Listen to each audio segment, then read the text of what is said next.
Chapter 13, Getting into the Right Business. Success in any particular business depends, for one thing, upon your possessing in a well-developed state the faculties required in that business. Without good musical faculty, no one can succeed as a teacher of music. Without well-developed mechanical faculties, no one can achieve great success in any of the mechanical trades. Without tact and the commercial faculties, no one can succeed in mercantile pursuits. But to possess in a well-developed state the faculties required in your particular vocation does not ensure getting rich. There are musicians who have remarkable talent and who yet remain poor. There are blacksmiths, carpenters, and so on who have excellent mechanical ability but who do not get rich. And there are merchants with good faculties for dealing with men who nevertheless fail. The different faculties are tools. It is essential to have good tools, but it is also essential that the tools should be used in the right way.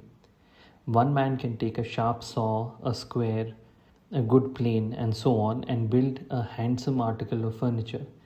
Another man can take the same tools and set to work to duplicate the article, but his production will be a botch. He does not know how to use good tools in a successful way.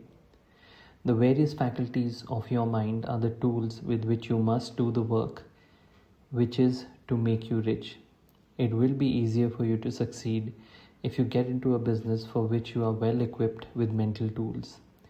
Generally speaking, you will do best in the business which will use your strongest faculties, the one for which you are naturally best fitted. But there are limitations to this statement also.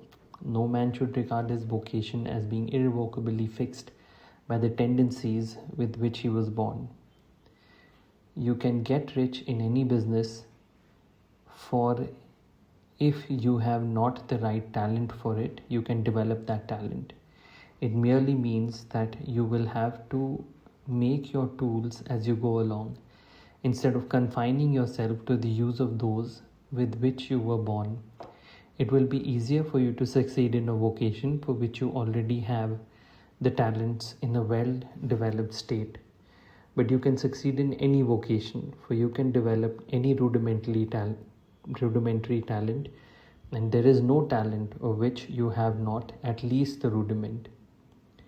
You will get rich most easily in point of effect if you do that for which you are best fitted, but you will get rich most satisfactorily if you do that which you want to do. Doing what you want to do is life, and there is no real satisfaction in living if we are compelled to be forever doing something which we do not like to do, and can never do what we want to do. And it is certain that you can do what you want to do. The desire to do it is proof that you have within you the power which can do it. Desire is a manifestation of power. The desire to play music is the power which can play music, seeking expression and development.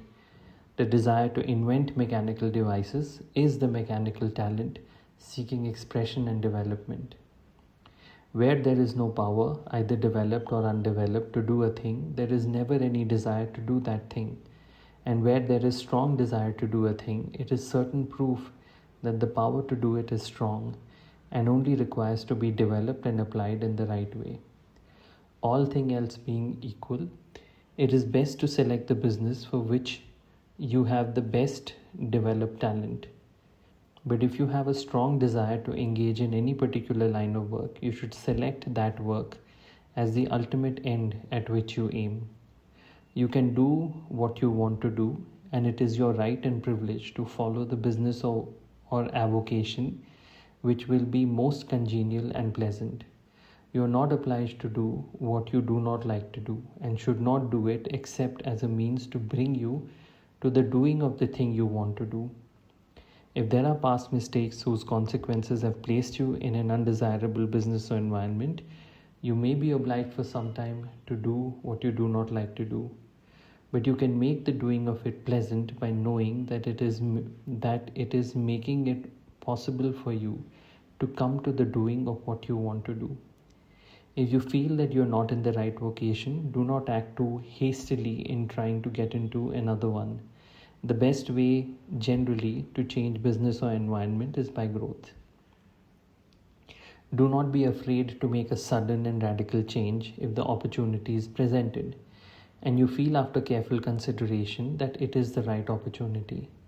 But never take sudden or radical action when you are in doubt as to the wisdom of doing so.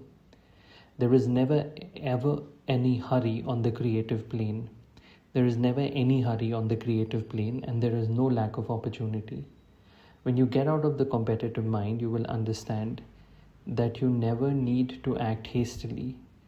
No one else is going to beat you to the thing you want to do. There is enough for everyone. It is if one place is taken, another and a better one will be opened for you a little further on. There is plenty of time. When you are in doubt, wait. Fall back on the contemplation of your vision and increase your faith and purpose. And by all means, in times of doubt and indecision, cultivate gratitude. A day or two spent in contemplating the vision of what you want and in earnest thanksgiving that you are getting it will bring your mind into such close relationship with the Supreme that you will make no mistake when you do act. There is a mind which knows all there is to know, and you can come into close unity with this mind by faith and the purpose to advance in life if you have deep gratitude. Mistakes come from acting hastily, or from acting in fear or doubt, or in forgetfulness of the right motive, which is more life to all and less to none. As you go on in the certain way, opportunities will come to you in increasing number, and you will need to be very steady in your faith and purpose, and to keep in close touch with the All Mind by reverent gratitude. Do all that you can do in a perfect manner every day, but do it without haste, worry, or fear. Go so fast as you can, but never hurry. Remember that in the moment you begin to hurry, you cease to be a creator and become a competitor. You drop back upon the old plane again. Whenever you find yourself hurrying, call a halt. Fix your attention on the mental image of the thing you want and begin to give thanks that you are getting it. The exercise of gratitude will never fail to strengthen your faith and renew your purpose.